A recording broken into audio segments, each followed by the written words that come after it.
আমি এই জন্য বলছি আপনারা অনেক কিছু আমাদের কাছ থেকে এক্সপেকটেশন করছেন, হয়তো ইয়েস আমরা ফেল করেছি অনেক জায়গায়, একেবারে যে ফেল করেছি সব জায়গায় তা নয়।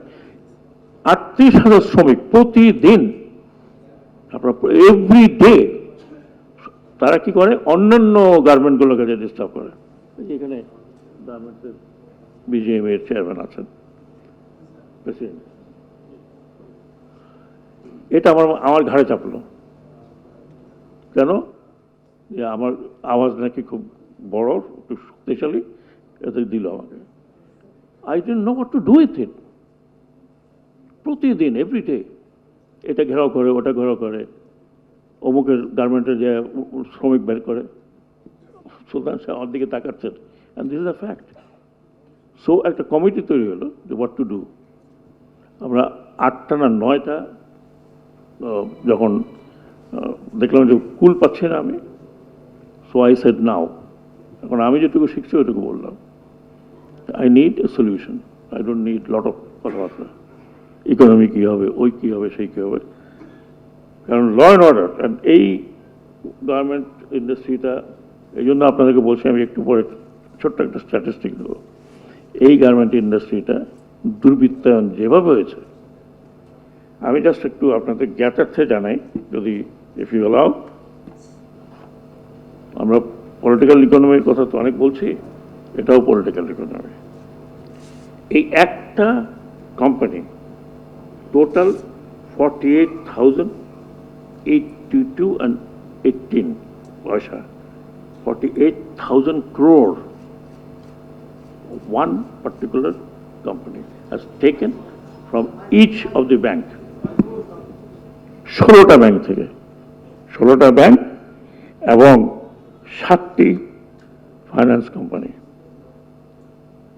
নাও what happens to this economy when you talking about? প্রত্যাশা আপনাদের অনেক ছিল, 48,000 কোটি টাকা নিয়ে গেছে। কোথায় টাকা গেছে we don't know, we tried, nobody knows where the money has gone.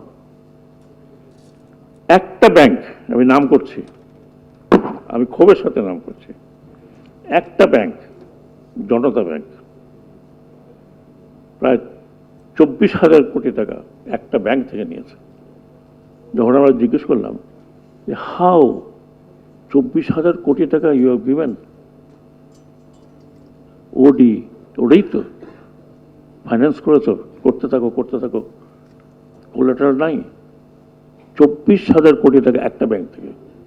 কোথাও শুনেছেন যে বাংলাদেশ ব্যাংকের, মানে স্টেট ব্যাংকের গভর্নর পালিয়ে যায়? 3 জনকে পাওয়া যাচ্ছে না, ইনক্লুডিং গরিবের ব্যাংকার, মানে গরিবের গভর্নর একজন ছিলেন, উনিও পলাতক।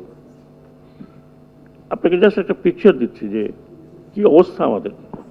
আগেই বলেছি একটা লিডারলেস রেভলিউশন পুরা। আমি আরেক জায়গায় বলেছিলাম, অনেকে আমাকে, আমি যা বলি তার মধ্যে টুইস্ট হয়, আমি বলছি পুরা স্ট্রাকচার ভেঙে পড়েছে।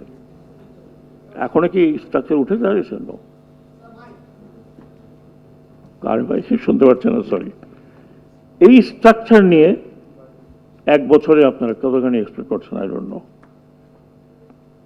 ল এনফোর্সিং এজেন্সি, প্রশাসন, এমনকি সেনাবাহিনীরও স্ট্রাকচার ঠিক নাই, পুরোটা ফ্যাসিজমের পল্লায় বলে। when we talk about fascism মানে স্টেটের প্রত্যেকটি অঙ্গকে ক্যাপচার করা, everything they have captured, labour they have captured. Shahidul Haque সাহেবের যাতে ওনার এটা ভালো কে জানবে, labour leaders, everybody was captured. তার মানে ফ্যাসিবাদ যখন আমরা বলি, তার ডেফিনেশন হচ্ছে স্টেটের কোনো কিছু আওতার বাইরে ছিল না, ইনক্লুডিং এখানে ভাই একজন রিক্সা শ্রমিক নেতা বললেন, দে আর অলসো ক্যাপচার্ড। আজকে আমি একটু সুর মেলাতে চাই খসরু ভাইয়ের সাথে।